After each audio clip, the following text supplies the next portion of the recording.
Mike Tyson, he's never faced adversity. He's known that pretty much he's been the favorite going into all his fights, and he's never had to overcome odds. To the body and an uppercut to the head, and Berbick is down.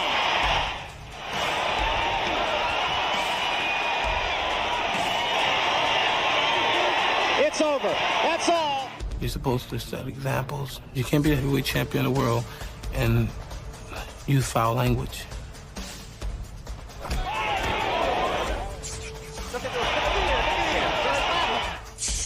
bad as I've ever seen Donnie Long look. 23-pound weight advantage. Again. Who's the last guy to stop? It's been a great experience for Mike Tyson. He's going to have to be able to handle. Ces boxeurs se sont moqués de Mike Tyson parce qu'ils pensaient qu'il était surévalué. Ils ont sous-estimé sa force brute et se croyaient supérieurs avant de subir des humiliations brutales et des KO dévastateurs. En 1987, James Bonecrusher. Smith affirma que Mike Tyson n'avait encore jamais affronté une adversité comparable à celle qu'il représentait. Il insista sur le fait que le moment était venu pour lui de briller et de défier la puissance apparemment irrésistible de Tyson. Dès le premier coup de cloche, Tyson se précipita vers l'avant avec une vitesse et une agressivité incroyables, mettant immédiatement à l'épreuve la défense de James Smith et imposant un rythme extrêmement intense dès le début du combat. Smith tenta de contrôler la distance en utilisant son allonge et sa taille supérieure, mais la force brute et la pression incessante de Tyson commencèrent rapidement à le submerger. Sa stratégie défensive l'obligeait à réagir constamment aux attaques du jeune champion.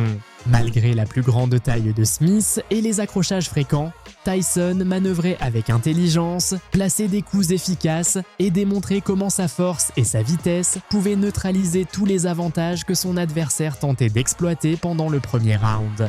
À la fin du round, Tyson porta un coup après la cloche, provoquant la colère de Smith. L'arbitre intervint pour rétablir l'ordre et s'assurer que les deux boxeurs poursuivaient correctement le combat, tandis que la tension continuait de monter sur le ring. Le deuxième round commença avec encore plus d'énergie et d'agressivité. Les deux boxeurs se montrèrent beaucoup plus actifs, échangeant des coups puissants et affichant une immense détermination. Tyson maintenait une pression implacable, tandis que Smith tentait de résister à la tempête. Tyson asséna un coup brutal à l'œil de Smith, lui causant une blessure visible. Malgré la douleur, Smith continua de se battre et fit preuve de résistance, même si la force et la précision de Tyson dominaient toujours les échanges. Après 12 rounds épuisants, Tyson et Smith arrivèrent jusqu'au terme du combat. Le public exprima son mécontentement face à leurs prestations et évua les deux boxeurs, malgré la résistance et les efforts qu'ils avaient démontrés tout au long de l'affrontement. Au son de la cloche finale, les juges accordèrent la victoire à Mike Tyson par décision unanime. Son agressivité constante et les coups puissants qu'il avait placés durant le combat lui assurèrent la victoire contre James Smith, lui permettant de conserver les titres mondiaux des poids lourds de la WBA et du WBC. That was the best punch of the fight. We thought we would see that in the first 10 seconds, and it is over. It was too late, it was too little. An hour ago. And I'm sure that's exactly what Bonecrusher Smith is going to be asking. Yeah. Said on so many occasions, and that was the case here tonight. Only good. Let's take another look at that action right at the end. Say that was one of the hardest shots he's taken. It definitely backed him up. Here's another look at it. Smith coming from down around the shoot. A wild swinging and holding. That was pretty much the story of the fight. Take a look. Joe Guerra scores 119, 107 for the new Mike Tyson. At least. Avant son combat du 30 mai 1987, Pinklon Thomas se moqua de Mike Tyson. Il affirmait que le jeune champion manquait encore d'éducation, d'expérience et de connaissances dans le domaine de la boxe. Il assurait également que Tyson n'avait encore jamais affronté un véritable champion de son calibre. Les experts doutaient eux aussi de Mike Tyson. Certains affirmaient qu'il n'appartenait pas à la même catégorie que Pinklon Thomas, car ils pensaient que l'expérience, l'habileté et le sang-froid de Thomas démasqueraient le jeune champion et prouveraient qu'il était surévalué. Lorsque le combat commença, Pinklon Thomas possédait 9 années de plus que Tyson, ainsi qu'une taille et une allonge supérieure. Il se présentait également comme le boxeur le plus expérimenté et l'on s'attendait donc à ce qu'il contrôle la distance et le rythme du combat. Avant que la cloche initiale ne retentisse, Thomas resta droit et confiant. Son langage corporel était calme et il affichait une immense confiance en ses capacités. Il ne semblait pas intimidé par la réputation de Tyson et se préparait à démontrer qu'il appartenait à l'élite des poids lourds. Dès le début du combat, Mike Tyson explosa vers l'avant avec une énorme agressivité. Il lança des coups rapides et visa immédiatement le visage de Thomas, affichant une intensité et une vitesse qui commencèrent à mettre l'ancien champion sous pression dès les premiers instants. Tyson continua d'exercer une pression implacable et d'enchaîner les combinaisons sans hésiter. Il refusait de laisser le moindre espace à Thomas et le submergeait grâce à un mélange de puissance et de précision qui affaiblissait peu à peu sa défense et sa confiance sur le ring. Au 6e round, Tyson plaça une combinaison brutale qui déséquilibra complètement Thomas. L'ancien champion tenta de résister, mais il fut incapable de récupérer. L'arbitre finit par intervenir et confirma la victoire de Mike Tyson par KO après une démonstration de domination absolue. Après le combat, Mike Tyson déclara avec assurance qu'il avait prouvé qu'il était le meilleur boxeur du monde. Dans le même temps, il reconnut que Pinklon Thomas était un adversaire redoutable qui avait gagné le respect de tous malgré sa défaite. Clutches, move away, spin the guy off. See, Angelo doesn't want Pinklon Thomas here because he's... And the question now, of course, is which Mike Tyson is showing up. The right hand behind it. Thomas in trouble again. And now Tyson moves in for the kill. 2 uppercuts and a left hand. Thomas trying to hold on. Is do it your way. There is a big uppercut by Tyson. Hold on. Serious trouble, and down he goes. 4, 5, 6, 7, 8, 9. It is over. Ladies and gentlemen, the time.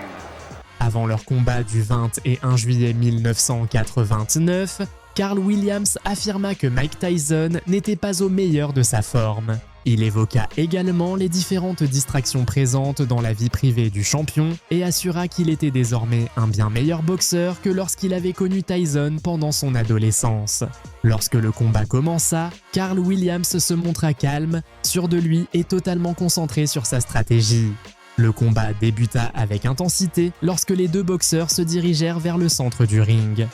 Tyson se montra agressif et concentré, tandis que Williams conserva sa posture et tenta d'évaluer la vitesse et la puissance du champion. Carl essaya d'utiliser son allonge et sa taille supérieure pour maintenir Tyson à distance. Malgré ses coups prudents et ses déplacements, Tyson avançait avec fluidité, esquivait les attaques et se rapprochait sans relâche, restant rapide et imprévisible. Les mouvements de Carl commencèrent à perdre de leur stabilité à mesure que la pression de Tyson augmentait. Un coup puissant du champion le déstabilisa, le faisant vaciller et perdre le contrôle de sa posture. Tyson profita de cet instant et plaça un puissant crochet du gauche qui envoya Carl Williams au tapis. Même si Williams parvint à se relever, l'arbitre estima qu'il n'était pas en état de poursuivre et intervint immédiatement. Le combat se termina par une victoire décisive de Mike Tyson par KO. Technique après seulement 93 secondes dans le premier round. Where are you? What day is this? And here we see the left hook that put Williams also keep that right hand up in power. There's that left hook. Where the power comes from. The reason people fear Mike Tyson because he's one of the few, if not the only man that can us here. He bobs and weaves, gets under that jab and counters with a beautiful left hook. Jab rather was working and he felt very comfortable. Le 9 octobre 1985, Donnie Long était considéré comme le défi le plus difficile que Mike Tyson avait affronté jusque-là. On s'attendait à ce qu'il le fasse sortir de sa zone de confort et mette toutes ses capacités à l'épreuve. Tyson reconnaissait que Donnie Long représentait un défi sérieux. Cependant, il avait pleinement confiance en sa vitesse et en sa puissance et prédit avec assurance qu'il obtiendrait un KO rapide pendant les premiers rounds du combat. Donnie Long entra sur le ring avec intensité et concentration. Il était clairement prêt à affronter Tyson et à démontrer qu'il possédait les qualités et le courage nécessaires pour rivaliser avec l'une des jeunes étoiles les plus prometteuses de la boxe. Lorsque le combat commença, Long tenta de prendre le contrôle, mais la force brute de Tyson s'imposa rapidement. Un crochet du gauche précis envoya Long au tapis, même si celui-ci se releva immédiatement et refusa d'abandonner. Tyson attaqua sans relâche, enchaînant les crochets et les coups rapides. Long retourna au tapis, incapable de rivaliser avec la vitesse et la puissance écrasante que Tyson déployait sur le ring. Après une rapide vérification, Long insista pour continuer. Cependant, l'attaque explosive de Tyson mit fin au combat. Le KO définitif arriva rapidement et l'affrontement se termina après seulement 88 secondes. Les supporters s'attendaient à assister à un combat difficile. Cependant, la performance de Tyson dissipa rapidement tous les doutes. Le jeune boxeur démontra une puissance, une vitesse et une précision incomparables, laissant le public stupéfait par son immense talent et sa domination sur le ring. Oh, Long is down, second time. Another knockdown. There is no 3 knockdown rule, but the referee can stop it after 3 if he decides so. This is very impressive. Mike Tyson not expected to come out this strong against Long. 5 of 8 have fallen in the first. Is it 6 of 9 as Tyson comes out with a strong right-hand barrage again? This is as bad as I've ever seen Donnie Long look, but give Tyson credit, that's it. Wow. The left hand puts him down. He collapses, and this one is over as the doctors rush into the ring. Make no mistake. En février 1989, Frank Bruno apparut comme une force redoutable. C'était une puissance britannique dotée d'une force incroyable, d'un physique sculpté et de la confiance nécessaire pour défier Mike Tyson et éventuellement le vaincre. Avant le combat, Bruno insulta les capacités de Tyson et promit de lui infliger une défaite qui le traumatiserait pour toujours. Mike Tyson resta ferme et prêt à affronter tous les défis que Frank Bruno pourrait lui imposer. La nuit du combat arriva enfin. Bruno entra sur le ring en affichant une immense confiance et une grande puissance, avec l'intention de dominer Tyson et d'impressionner immédiatement le public. Au 5e round, Tyson explosa avec une série de coups implacables qui obligèrent l'arbitre à arrêter le combat, lui accordant une victoire décisive par KO technique. Après le combat, tout le monde avait de nouveau été témoin de la force brute de Mike Tyson.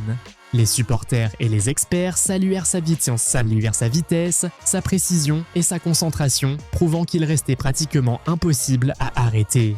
Tyson trying to attack now to finish him off the ropes. Scores with the uppercut, lands a big right hand. Bruno's in big trouble now. He's ready to go. He hits him with the right hand. He's still in big trouble. The uppercut catches him.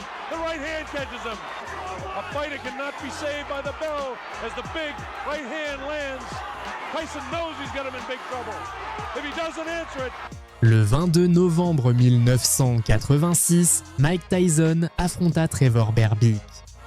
Les supporters croyaient au talent de Tyson et l'encourageaient avec passion, même si Berbick était le champion du monde et un boxeur puissant et respecté. La majorité des gens considéraient cet événement davantage comme un couronnement que comme une véritable compétition. Ils espéraient que Mike Tyson comblerait le vide qui existait dans la boxe. L'absence d'un jeune champion véritablement sensationnel, prêt à affronter n'importe quel adversaire et à combattre fréquemment. Cependant, une question importante subsistait. Personne ne savait avec certitude si un poids lourd âgé de seulement 20 ans pouvait assumer une telle responsabilité et devenir le nouveau roi de la catégorie, car Tyson n'avait pas encore été véritablement mis à l'épreuve. Mike Tyson avait 20 ans, tandis que Trevor Berbick en avait 32 et possédait beaucoup plus d'expérience. Le combat commença avec Tyson attaquant sans relâche, tandis que Berbick tentait de répondre avec puissance. Cependant, Mike resta calme et encaissa efficacement les coups de son adversaire. Berbick tenta d'utiliser ses uppercuts comme il l'avait promis avant le combat. Au début du deuxième round, Tyson plaça un coup puissant et envoya Berbick au tapis.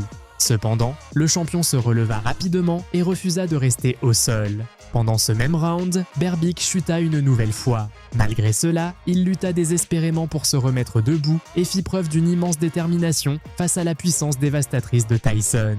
Tyson plaça un autre coup dévastateur pendant le deuxième round, laissant Berbick tremblant et incapable de poursuivre le combat. Cette victoire fit de Mike Tyson le plus jeune champion du monde des poids lourds de l'histoire. Âgé de seulement 20 ans, 4 mois et 22 jours, il remporta le titre du Conseil mondial de boxe et inaugura une nouvelle ère dans la boxe. C'est tout pour la vidéo d'aujourd'hui. Restez à l'écoute, à la prochaine.